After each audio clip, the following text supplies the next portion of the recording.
사무엘하 23장입니다. 1절 시의 표제는 다윗의 마지막 말이라고 되어 있습니다. 하지만 내용을 볼 때 다윗의 유언이라기보다는 다윗이 공식적인 자리에서 마지막으로 한 말로 보입니다. 이 시는 여호와께서 다윗에게 주신 말씀을 전하고 있기 때문에 여호와께서 다윗에게 주신 예언의 말씀이라고 부르는 것이 더 적합할 것입니다.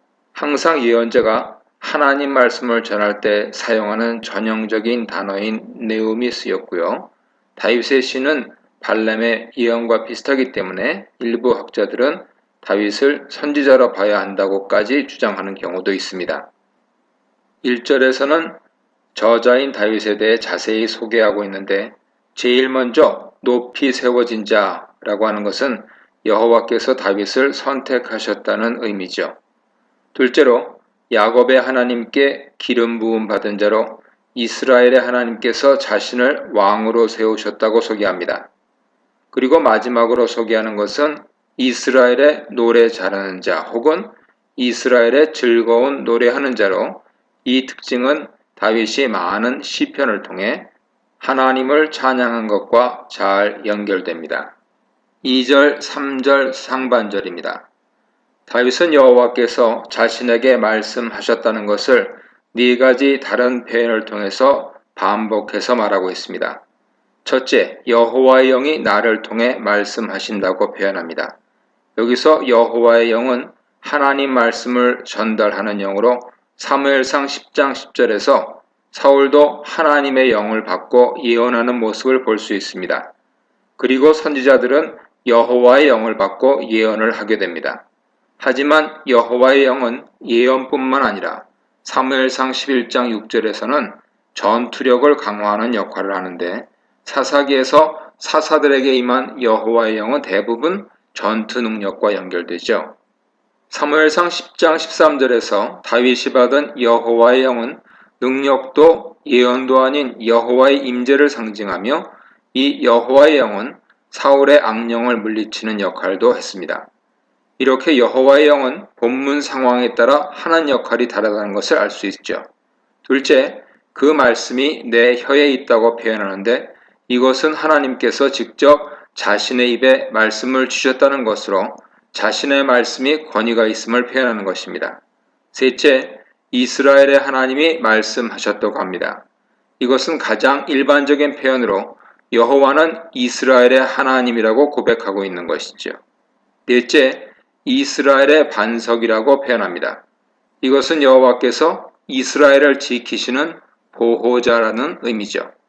이 표현은 사무엘하 22장 2절 32절에 나오는 것으로 다윗의 개인적인 경험에서 생겨난 것을 이스라엘의 보호자라고 표현한 것입니다. 이렇게 다윗이 4번 반복을 통해서 하나님께서 자신에게 말씀을 주셨다는 것을 강조하는 것은 자신의 말이 진정한 하나님의 말씀이라는 것을 증명하기 위한 것입니다. 3절 하반절 5절입니다. 이 단락은 여호와께서 다윗에게 말씀을 시작하신 부분으로 제일 먼저 하나님께서도 다윗과 동일하게 3가지 호칭으로 다윗을 부르십니다. 첫째, 사람을 공의로 다스리는 자라고 부르십니다. 공의는 하나님의 성품으로 왕의 가장 중요한 임무 중 하나는 하나님 말씀대로 백성들을 공의롭게 재판하고 다스리는 것이죠. 이런 왕의 공의로운 재판을 통해서 왕은 하나님의 정의를 이스라엘에 세우게 됩니다. 둘째, 하나님을 경외함으로 다스리는 자로 부르시는데 이것은 공의로 다스리는 것과 연결되는 것으로 여호와를 경외하는 것은 여호와를 두려워하는 것입니다. 이것은 하나님께서 자신의 창조주이시며 자신의 왕이시라는 것을 항상 기억하여 하나님 말씀을 지키고 순종하며 사는 사람이라는 것이죠. 4절은 공의와 경외함으로 다스리는 자가 베푸는 은혜를 설명합니다. 여기서 왕이 베푸는 공의와 은혜를 태양빛으로 비유하고 있습니다. 돋는 해 아침빛 같다는 것은 용사와 같은 힘을 가지고 있다는 의미죠. 시편 19편 5절에서 아침 해를 신방에서 나오는 신랑, 달리기를 좋아하는 용사라고 표현하고 있습니다. 그리고 깜깜한 구름이 없는 아침 같다는 것은 햇빛을 막는 것이 하나도 없이 모든 곳에 밝은 햇빛을 비추어 준다는 뜻입니다. 또한 땅에서 새 풀을 돋게 하는 햇빛과 같다고 합니다. 즉, 왕이 은혜와 공의로 이스라엘 백성들을 잘 다스려 그의 은혜가 골고루 땅에 미치게 되면 그 나라가 풍성하게 된다는 것입니다. 이것이 하나님께서 이스라엘 위에 왕을 세우신 이유죠. 하나님의 대리자로서 하나님 백성에게 공의를 행하며 은혜를 골고루 행하여 백성들이 평안하고 행복하게 살도록 하기 위한 것입니다. 다른 이방 나라처럼 백성들이 왕을 위해 존재하는 것이 아니라 왕이 백성을 위해 존재해야 하는 것이죠. 하나님께서는 다윗과 다윗 왕조의 왕들에게 이것을 요구하셨습니다. 다윗 이야기에서 보면 다윗은 범죄하기 전에는 여호와께서 말씀하시는 모습을 가지고 있었습니다. 그는 용감했고 공의로웠고 하나님께서 주신 부를 백성들과 자신의 부하들과 골고루 나누었고 백성들은 부유하게 되었죠. 하지만 범죄한 이후 다윗은 공의롭지 못했고 하나님을 경외하는 모습을 보이지 못했습니다. 그리고 이스라엘은 유다와 이스라엘이 갈등하며 분리될 가능성들이 생겨나게 됩니다. 그러므로 다윗에 대한 이런 표현은 다윗 개인에 대한 평가라기보다는 하나님께서 원하시는 이상적인 왕의 모습입니다. 다윗의 예언은 다윗의 후손들과 다윗 왕국에 대한 예언이기 때문이죠. 5절은 다윗 왕국에 대한 예언으로 넘어갑니다. 내 집은 다윗 왕조를 의미하는 것으로 다윗은 하나님께서 자신과 영원한 언약을 세우시고 나라의 기틀을 세워주시고 지켜주셨다고 말합니다. 이 영원한 언약은 영원히 유효하고 구속력이 있습니다. 이것은 다윗 왕조가 계속 이어진다는 의미죠. 하지만 개별 왕들은 각각의 왕의 행동에 따라 상과 벌이 주어지게 됩니다. 다윗은 하나님 앞에서 공의롭고 하나님을 경외하는 자에게 하나님께서 구원과 기쁨을 주신다고 말합니다. 6절, 7절입니다. 이 단락은 공의로운 자와 대조되는 사악한 자의 운명에 대한 것으로 사악한 자는 손을 댈 수 없는 가시나무 같다고 말하죠. 가시나무는 손으로 만지지 못하기 때문에 만지려면 철이나 창자루를 가져야 한다고 합니다. 이것은 사악한 자를 제거하기 위해서는 무력을 사용하고 전쟁을 치러야 한다는 것을 의미합니다. 하지만 결국 가시나무의 운명은 내버려지고 불태워지는 것입니다. 가시나무같이 사악한 자는 불의한 왕이나 다윗 왕조의 원수들을 가리키는 것으로 이것은 사사기 9장 요담 우화에서 악한 왕을 가시나무에 비유한 것을 연상시킵니다. 요담의 우화에서는 아비멜렉을 가시나무로 비유하며 그가 백성들에게 오히려 재앙이 될 것이라고 저주하였는데 요담 저주대로 아비멜렉은 세김 사람들을 죽입니다. 이처럼 가시나무는 백성들을 보호하기는커녕 오히려 백성들에게 재앙이 되는 왕으로 하나님은 결국 이들을 심판하신다는 것이죠. 이것은 다윗 왕조의 영원한 언약과 대조를 이룹니다. 즉 하나님의 선택을 받은 공의로운 왕은 백성들에게 복이 되지만 악한 왕들은 백성들에게 재앙이 되며 결국 멸망하게 될 것이라는 것이죠. 이 시는 사무엘서의 결론 부분에서 다윗 왕조의 언약이 여호와를 경외하는 다윗에게 주어졌다는 것과 이 언약을 통해 하나님께서 원하시는 것은 하나님 말씀으로 이스라엘을 풍요롭게 잘 다스리는 것임을 말해줍니다. 결국 왕조는 하나님께서 주시는 것이고 왕은 하나님께서 세우시는 것으로 왕조의 번영은 오직 여호와의 말씀을 순종하느냐 아니냐에 달렸다는 것을 다시 한번 천명하고 있습니다. 이 문단에서는 하나님의 영의 지배를 받는 왕 다윗, 공의로 다스리는 왕 다윗, 공의로우신 하나님의 통치에 대해 묵상해 보시기 바랍니다. 8절입니다. 사무엘하 23장 8절로 17절은 다윗 용사들의 이름과 그들의 업적을 간략하게 설명하고 있습니다. 21장 15절에서 22절 사이에 블레셋 거인족을 물리친 용사들에 대해 기록한 것과 거의 유사합니다.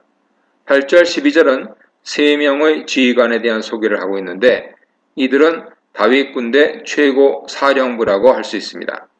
8절은 다그몬 사람 요셉바세벳이라고도 하고 에센 사람 아디노라고도 하는 사람에 대한 것으로 그를 군대 지휘관의 우두머리로 소개하고 있습니다. 다그몬과 에센이란 지명은 구약에서 이곳에서만 유일하게 나오기 때문에 그의 출신지를 정확히 알기는 어렵습니다. 그는 단번에 800명을 죽인 용세로 이런 모습은 나귀 턱뼈로 블레셋 사람 1000명을 죽인 삼성과 소모는 막대기로 블레셋 사람 600명을 죽인 삼갈과 비슷합니다. 다윗 군대 대장이 하나님의 영을 받은 사사에 맞먹는 실력을 가진 대단한 인물이었다는 것을 알 수 있죠. 9절 10절입니다. 이 단락에서는 다윗의 세 용사 중 한 사람인 아호와 사람 도대의 아들 엘르아살을 소개합니다. 엘르아살이란 이름에서 그가 이스라엘 출신이라는 것을 유추할 수 있죠. 블레셋 사람들이 전쟁을 하기 위해 모였을 때 이스라엘 사람들이 전쟁을 하다가 퇴각합니다.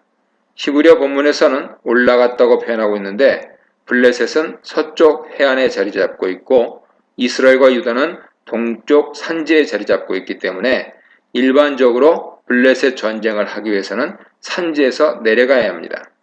그렇기 때문에 올라갔다 말한 것은 전쟁에서 퇴각했다 하는 것을 의미하죠. 이렇게 블레셋군에 밀려서 도망하고 있을 때 엘르아살이 일어나서 블레셋을 공격하였습니다. 세 용사가 싸움을 도두고 라는 말이 들어가 있는데 이것은 70인경 독법을 따라 해석한 것입니다. 10절에서 그의 손이 칼에 붙기까지 라고 한 표현은 칼과 손이 혼연일체가 되도록 싸웠다고 해석할 수도 있고 칼이나 창을 손에 묶었다는 의미로도 해석할 수 있는데 손이 피곤하여 라는 표현이 있는 것을 보면 후자의 경우로 해석하는 것이 적당해 보입니다. 엘르아살은 칼을 들고 싸우다가 손에 힘이 풀려 칼을 들기 어렵게 되자 칼을 손에 묶어서 싸웠다는 것이죠. 이것은 죽을 힘을 다해 싸웠다는 의미입니다. 이렇게 그가 블레셋 군대를 무찌르자 비로소 이스라엘 백성들은 그의 뒤로 되돌아와서 전리품을 챙겼습니다. 이 말은 전쟁은 엘르아살이 다 하고 백성들은 뒤에서 전리품만 챙겼다는 의미죠. 전쟁에서 전리품은 승리의 상징이며 전쟁을 수행한 사람들의 몫입니다. 그런데 이스라엘 사람들은 전쟁을 하다 비겁하게 도망했고 나중에 엘르아살이 목숨을 걸고 싸워 전쟁에서 이기자 전리품만 챙겼다는 것으로 엘르아살의 용맹함과 이스라엘 백성의 비겁하고 얍삽한 행동이 대조를 이루고 있습니다. 11, 12절입니다. 이 단락은 하랄 사람 아게의 아들 삼마의 업적을 소개합니다. 삼마도 블레셋과 전투를 하여 승리한 인물로 블레셋 사람들이 이스라엘 사람들을 치기 위해 녹두밭이 있는 들에 쳐들어오자 그곳에 홀로 버티고 서서 블레셋 사람들이 더 이상 넘어오지 못하도록 블레셋 사람들을 쳐서 이스라엘을 구원한 인물입니다. 블레셋 사람들이 쳐들어온 이유는 곡식을 약탈해 가기 위한 것으로 블레셋 사람들이나 주변 민족들이 추수 때 쳐들어와 곡식을 약탈해 가는 경우가 흔했습니다. 가장 잘 알려진 이야기는 사사기 6장 기드온 이야기로 기드온은 이들의 약탈을 막기 위해 포도주 틀에서 곡식을 타작했죠. 화자가 여호와께서 큰 구원을 이루셨다고 표현하는 것을 보면 삼마는 불가능해 보이는 전쟁을 오직 여호와만 의지하고 싸워서 이겼다는 것을 알 수 있습니다. 이것은 사무엘하 8장 14절에 나타난 표현과 거의 일치합니다. 13, 17절입니다. 이 단락부터는 새로운 인물에 대한 업적을 이야기합니다. 이들은 30인 용사 중 3명이라고 말하고 있는데 30인 용사는 다윗의 핵심적인 군사들로 그 명단은 24절로 39절에 나옵니다. 그리고 여기서는 세 사람 이름이 언급되지 않지만 18, 23절에서 이들의 이름과 업적을 소개하고 있습니다. 이 사건은 다윗이 아둘람 굴 혹은 산성에 자리 잡고 있을 때로 다윗이 아직 왕이 되기 전에 사울을 피해 아둘람으로 도망했을 때 일입니다. 이때 블레셋 사람들은 베들레헴에서 멀지 않은 르바임 골짜기에 진을 치고 있었고 베들레헴은 블레셋 사람의 요새가 되었습니다. 당시 블레셋이 가나안 중앙까지 세력을 확장하고 있었다는 것을 알 수 있죠. 베들레헴은 아둘람에서 동쪽으로 대략 20km 정도 떨어져 있고 그 사이에 베들레헴 쪽으로 르바임 골짜기가 위치하고 있습니다. 즉 아둘람에서 베들레헴으로 가려면 르바임 골짜기에 진을 치고 있는 블레셋과 마주치게 되어 있는 상황이죠. 이때 다윗이 베들레헴 성문 곁에 있는 우물물을 마시고 싶었고 누가 물을 떠다주면 좋겠다고 무심코 말했습니다. 다윗의 말이 고의적이거나 강제성이 없었다는 것은 물을 받았을 때 반응을 보면 알 수 있습니다. 베들레헴은 다윗의 고향으로 다윗은 오랜 도피 생활을 하던 중에 고향에 대한 향수에 젖었던 것이죠. 그런데 그 말을 들은 세 용사가 르바임 골짜기에 진을 치고 있던 블레셋 진영을 뚫고 베들레헴으로 가서 우물물을 기려다가 다윗에게 바칩니다. 물을 뜨기 위해 목숨을 걸고 적진을 오간 것이죠. 이 사실을 안 다윗은 그 물을 차마 마시지 못하고 여호와께 부어서 바칩니다. 그 물은 용사들이 목숨을 걸고 가져온 피와 같은 것이기 때문에 도저히 마실 수 없었기 때문입니다. 여호와께 음료를 바칠 때는 주로 포도주를 부어서 전제로 드리는데 다윗은 물을 용사들의 피라고 여기고 그 피를 여호와께 바친 것이죠. 그러면서 다윗은 자신을 위해 다시는 이런 일을 하지 않겠다고 여호와 앞에서 맹세합니다. 무심코 던진 말 때문에 자신이 아끼는 용사들이 사소한 일에 목숨을 걸 수도 있다는 사실을 알았기 때문입니다. 여기서 우리는 다윗의 세 용사의 충성심을 알 수 있죠.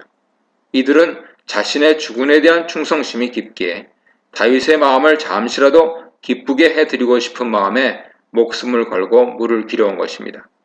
또한 이들이 길어온 물을 자신의 부하들의 피라고 여기며 다시는 이런 일을 하지 않겠다고 맹세한 다윗은 부하들을 매우 아끼는 지도자라는 것을 알 수 있습니다.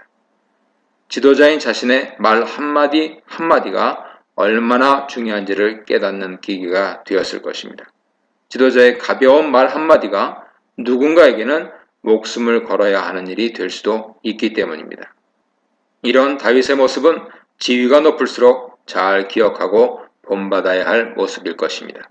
이렇게 다윗이 아직 하나님의 은혜 안에 있을 때는 다윗은 부하를 사랑하고 그들은 왕에게 충성을 바치는 아름다운 관계를 보여줍니다. 하지만 하나님과 멀어졌을 때 다윗은 자신의 충성스러운 부하를 기꺼이 죽이는 잔인한 모습으로 변합니다.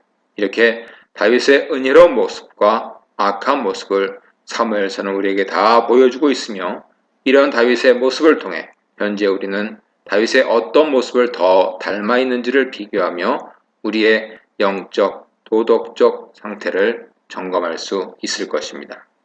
이 문단에서는 다윗에게 충성스러운 부하들을 주신 하나님, 다윗 홀로 이루지 못하는 하나님 나라, 목숨을 걸고 다윗 통치에 참여한 장수들에 대해 묵상해 보시기 바랍니다. 18, 19절입니다. 스루야의 아들이며 요압의 동생인 아비새 업적이 나옵니다.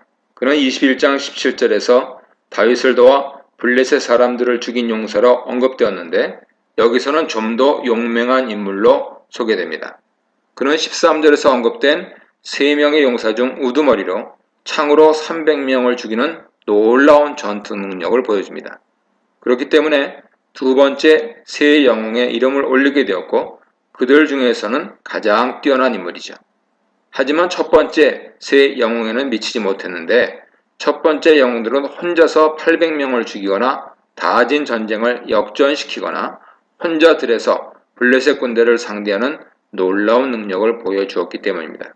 그러므로 첫 번째 영웅들은 직급도 높지만 전투력에 있어서도 다윗 부대에서 가장 뛰어난 세 사람으로 평가해야 할 것입니다. 아비새가 속한 두 번째 세 영웅 그룹은 그들 다음으로 전투력이 뛰어난 영웅들이죠. 이것을 보면 전투력에 있어서는 아비새가 요압보다 뛰어난 용사이며 다윗에게 더 충성스러운 인물이라는 것을 알 수 있습니다. 반면에 요압은 다윗의 용사 명단에 이름을 올리지 못하는데 그는 다윗에게 충성한 인물이 아니기 때문입니다. 23절입니다. 분하야의 업적이 기록되고 있는데 그는 갑스엘에 거하는 용사의 후손으로 여호야다의 아들이며 여러 가지 많은 일들을 한 사람이죠. 우리말에서는 용맹스러운 일이라고 하여서 군사적인 부만을 강조하여 번역하고 있지만 직역하면 많은 일입니다.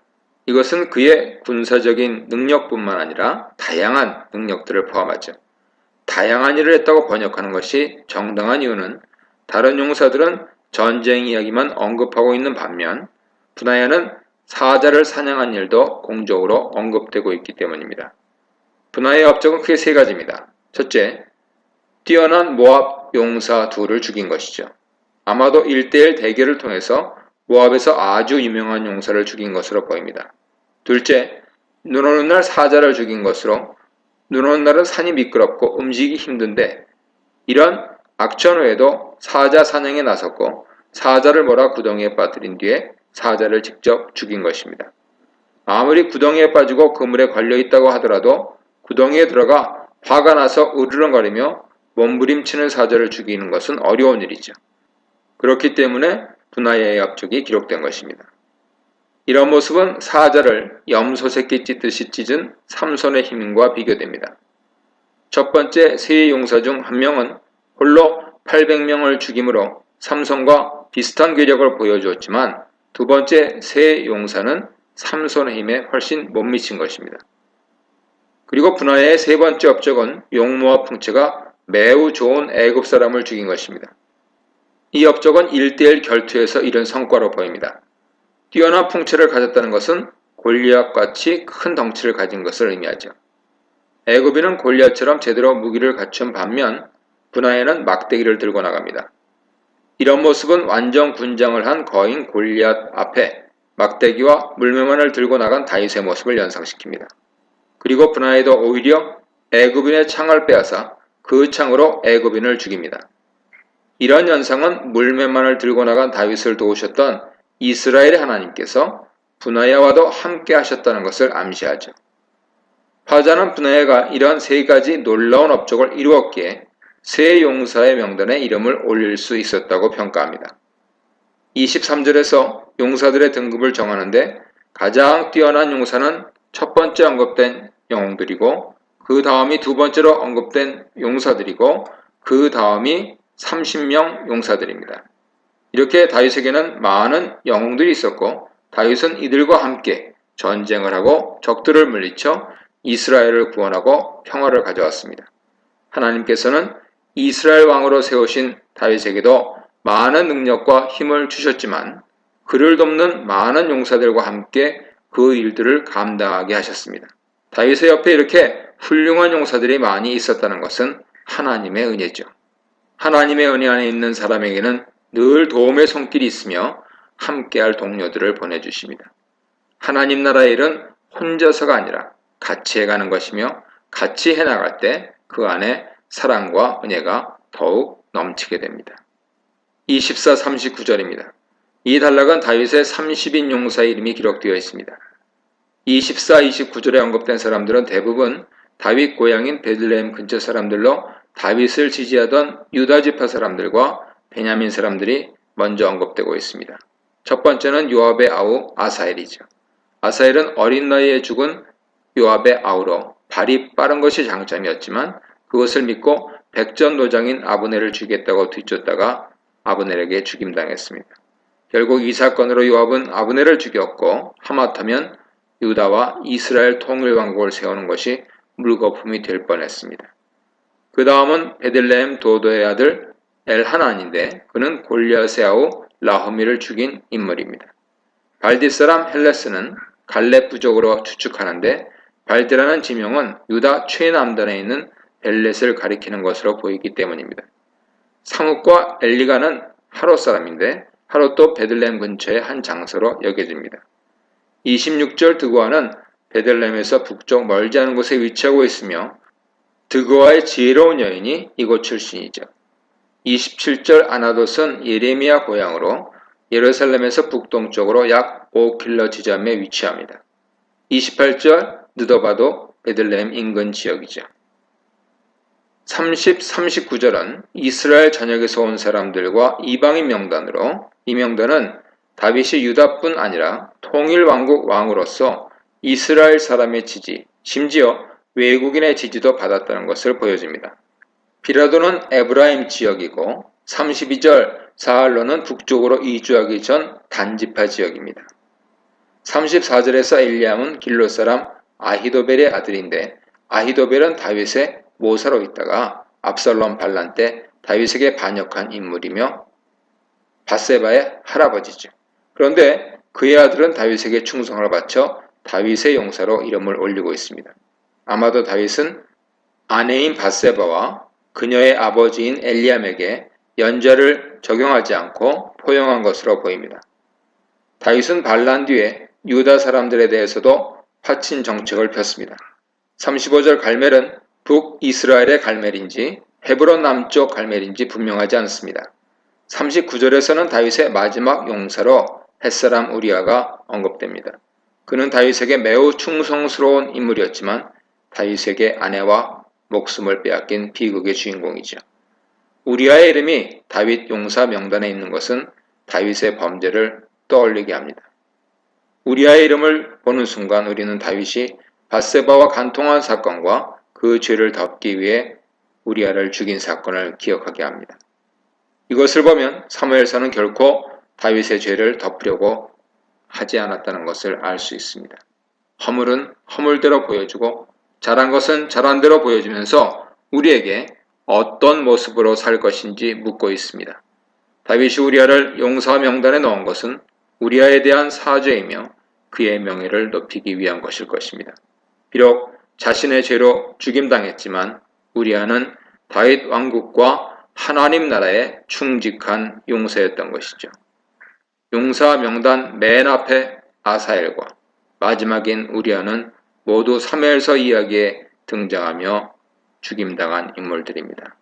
아사엘은 자신의 욕심 때문에 죽은 인물이고 우리아는 무고하게 죽임당한 인물입니다. 이렇게 죽임당한 인물들을 명단 제일 앞과 제일 뒤에 놓음으로써 이들의 죽음을 용사로서의 죽음으로 기억해주고 있는 것이죠. 이 문단에서는 존경받을 만한 장수들, 다양한 출신의 장수들, 명단에서 빠진 요압, 명단에 들어간 우리아에 대해 묵상해 보시기 바랍니다. 1절 4절 이달락은 여호와께서 다시 이스라엘을 향하여 진노하시는 것으로 시작합니다. 이 구문은 사사기에서 이스라엘이 다시 여호와 앞에 악을 행하여 라는 구문과 유사합니다.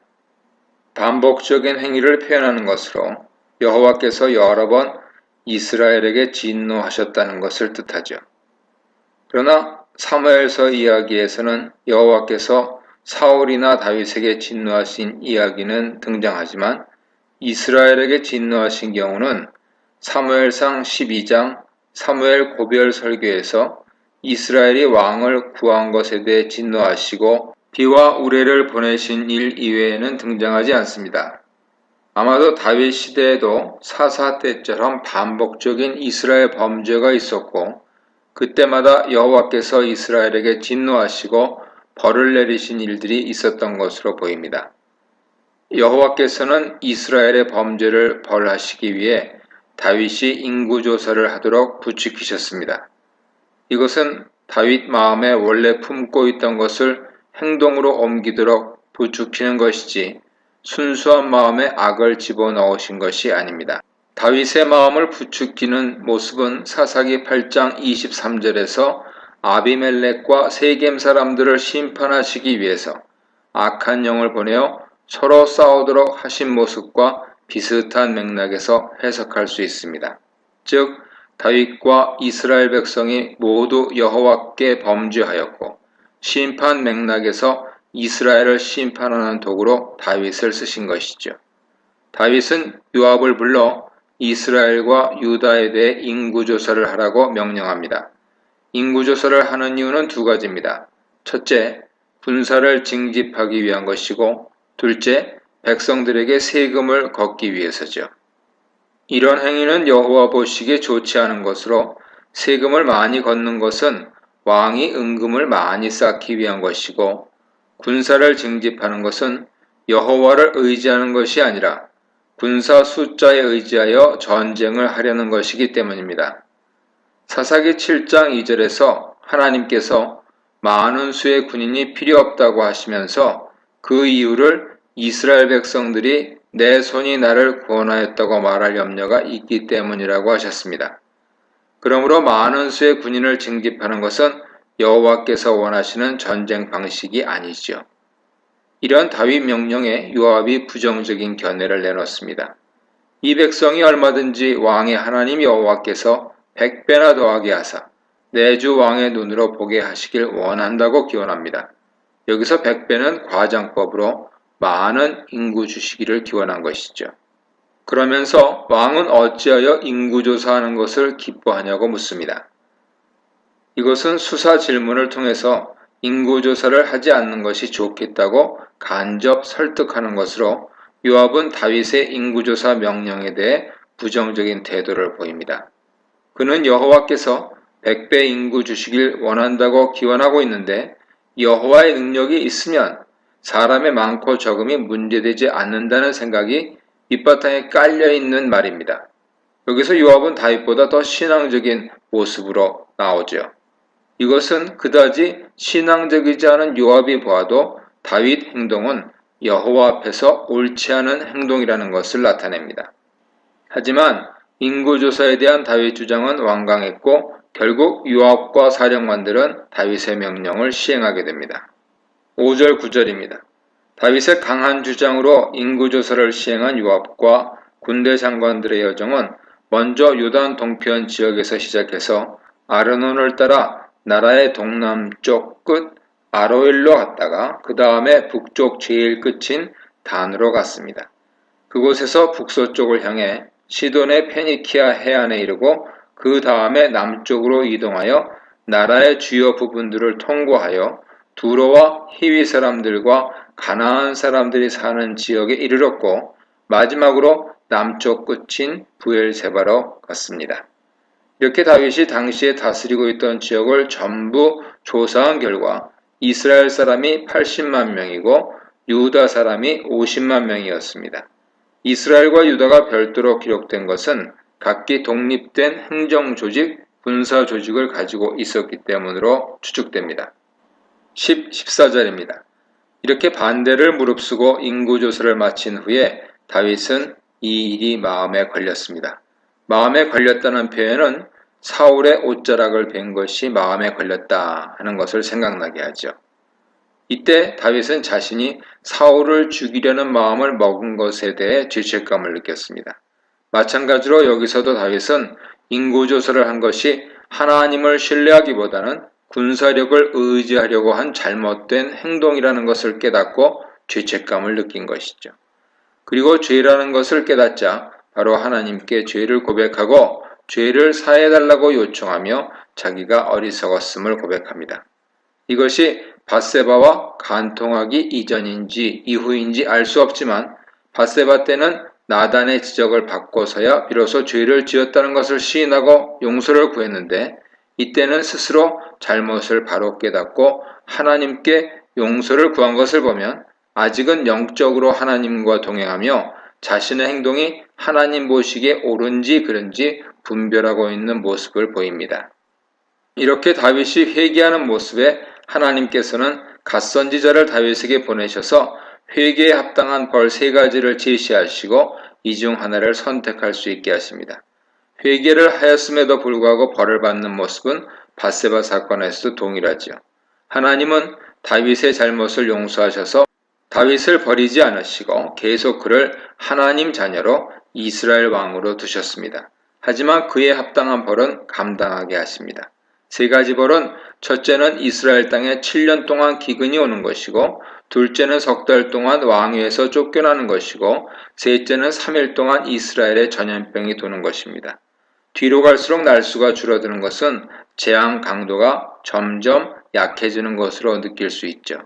이런 하나님 제안에 다윗은 여호와께서는 긍휼이 크신 분이기 때문에 자신이 여호와의 손에 빠지고 사람 손에 빠지기를 원치 않는다고 합니다. 이것은 반역자에게 석 달 동안 왕위를 빼앗기는 것보다 하나님께서 내리시는 재앙을 받겠다고 말한 것이죠. 여기서 다윗이 한 가지 간구한 것이 있는데 하나님은 긍휼이 크신 분이지만 권능도 크시다는 사실이죠. 15, 17절입니다. 다윗 선택대로 하나님께서는 다음 날부터 정한 때까지 전염병을 이스라엘에 보내셨는데 그때 죽은 자가 7만 명이었습니다. 이 기간은 3일을 다 못 채운 기간으로 16절에서 천사가 예루살렘을 향하여 손드는 것을 여호와께서 막으십니다. 마지막 날 예루살렘에 재앙을 내리려고 계획하셨지만 너무나 많은 사람이 죽는 것을 보고 하나님 마음이 편치 않으셨던 것입니다.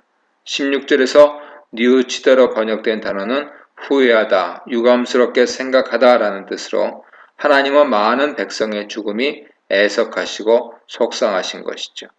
처음에 하나님은 이스라엘 죄악 때문에 그들을 벌하기 위해서 이런 계획을 하셨고 이스라엘과 다윗에 대한 벌을 시행하셨지만 막상 백성 죽음에 마음이 아프셨던 것입니다. 그런데 17절은 16절보다 시간적으로 이전으로 하나님께서 멈추시기 전에 다윗은 천사가 재앙으로 백성들을 치는 것을 보았습니다. 이로 인해서 다윗은 자신의 잘못으로 인해서 백성들이 죽어나가는 것을 보면서 자신의 선택이 얼마나 잘못되었는지 뼈저리게 깨닫습니다. 여기서 다윗과 하나님이 같은 마음을 품고 있는 모습을 볼 수 있죠. 이것이 하나님의 백성을 책임지는 지도자가 가져야 할 마음입니다. 그리고 그는 백성을 대신해서 자신과 자신의 집을 벌해달라고 요청합니다. 다윗은 왕으로 지낸 시간이 오래되자 왕의 본질이 무엇인지 잊고 권력에 심취해 있었고 더 큰 권력을 갖고 싶은 욕망이 생기게 되었습니다. 하지만 인구조사를 통해 이스라엘의 권력 핵심은 여호와라는 것을 깨닫게 되었습니다. 백성들의 죽음을 통해 백성이 왕을 위한 존재가 아니라 왕이 백성을 위한 존재라는 것을 깨닫게 됩니다. 왕은 백성의 구원자며 목자인 것이죠.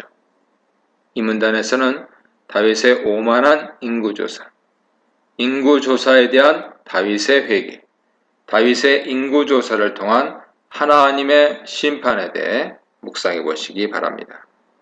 18, 19절입니다. 다윗이 자신의 선택이 어리석었다는 것을 깨닫고 차라리 자신과 자신의 집을 죽여달라고 기도하자 여호와께서는 갓선지자를 다시 다윗에게 보내십니다. 갓선지자는 다윗에게 아라우나 타작마당에서 여호와를 위한 제단을 쌓으라고 명령합니다. 이것은 여호와께서 다윗의 회개의 기도를 들으시고 용서해 주실 것이니 제단을 쌓고 속죄 제사를 드리라는 말이죠. 여호와께서는 다윗이 자신은 희생하지 않고 백성들을 희생시킨 것이 왕으로서 올바른 자세가 아니었다는 것을 깨닫고 차라리 자신과 자신의 집을 죽여달라고 말하며 회개한 것을 받아주신 것입니다. 여부스 사람들은 다윗이 예루살렘을 정복할 때 그곳에 거하던 주민들로 예루살렘을 점령한 이후에도 이들은 예루살렘에서 살았습니다. 제단을 쌓을 곳으로 여부스 사람 아라우나의 타작마당을 지정한 이유는 재앙을 일으키던 여호와의 사자가 여호와의 명령을 받고 재앙을 멈춘 곳이기 때문입니다.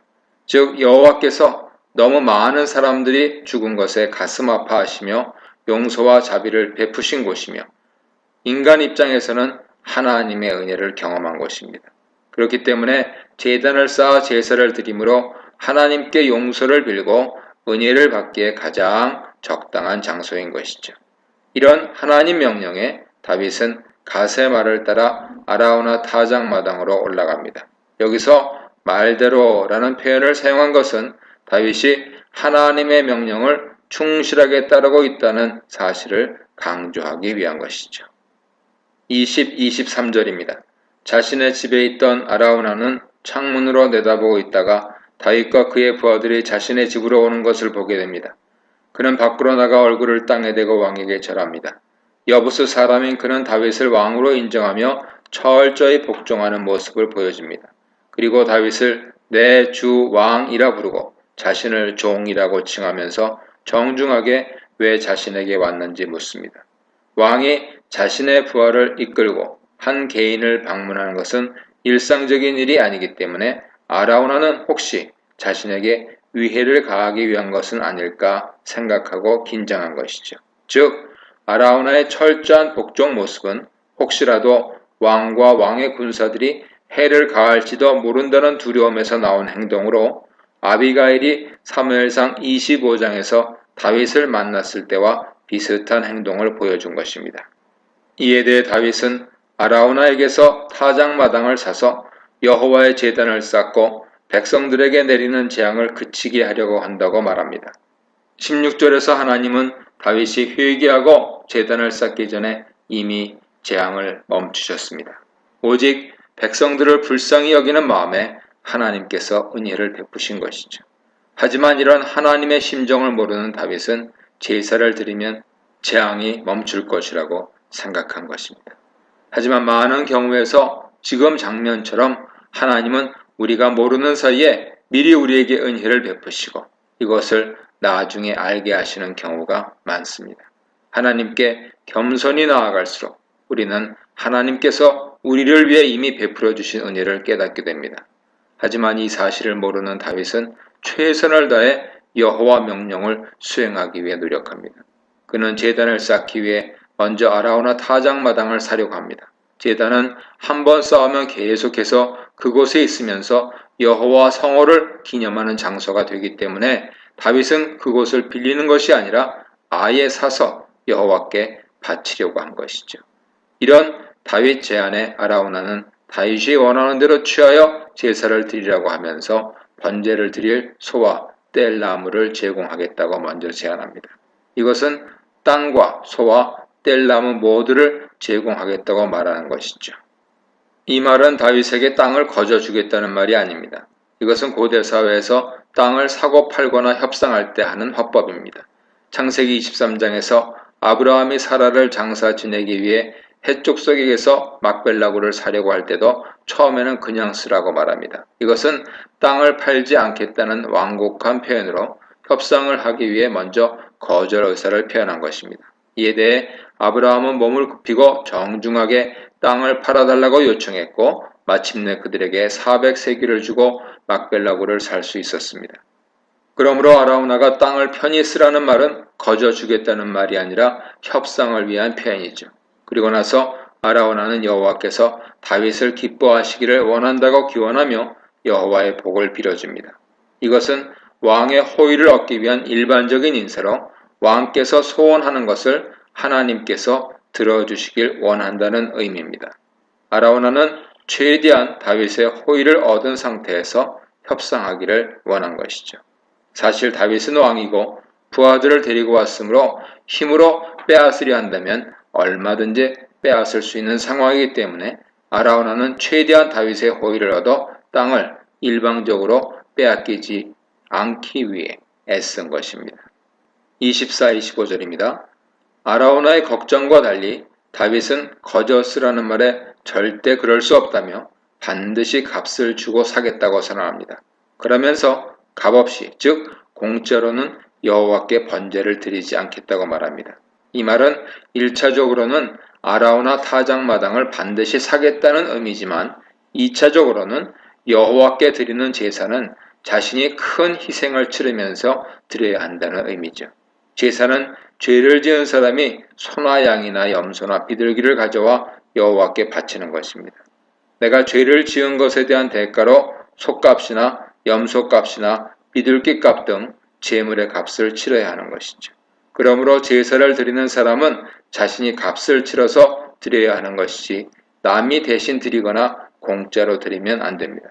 현재 우리가 죄사함 받는 것도 공짜가 아니라 예수 그리스도의 피 흘림의 대가로 용서를 받은 것입니다.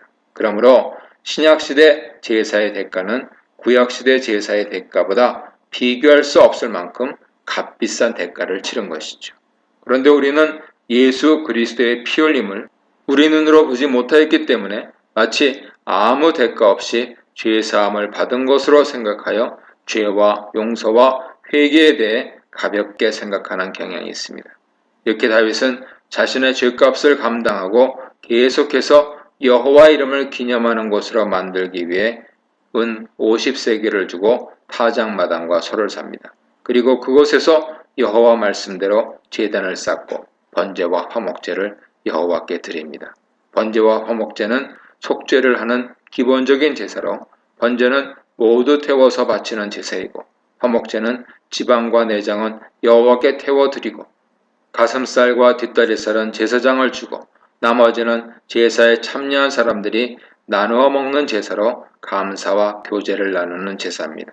이렇게 여호와께 제사를 드리자 여호와께서는 땅을 위한 기도를 들으셨습니다. 하나님께서는 사무엘상 21장 14절에서 다윗의 기도를 들어주신 것처럼 이번에도 기도를 들어주시고 이스라엘 위에 내린 재앙을 멈춰주셨습니다. 여기서 이스라엘 위에라는 표현은 1절에서 이스라엘을 향하여 진노하사라는 구문과 연결됩니다. 재앙 원인이 되었던 이스라엘에 대한 진노를 멈추셨다는 것이죠. 결국 인구 조사로 인해 이스라엘에 내린 재앙은 여호와께서 이스라엘의 죄와 다윗의 죄를 모두 심판하신 것이며 여기서 왕인 다윗의 역할이 매우 중요하다는 것을 보여줍니다. 왕정시대에는 왕이 백성들의 대표가 되기 때문에 왕의 잘못된 선택이 백성들을 모두 위험에 빠뜨릴 수도 있고 왕이 잘하면 백성들이 행복하게 살 수 있었습니다. 사무엘서는 전체적으로 왕에 대한 이야기가 중심입니다.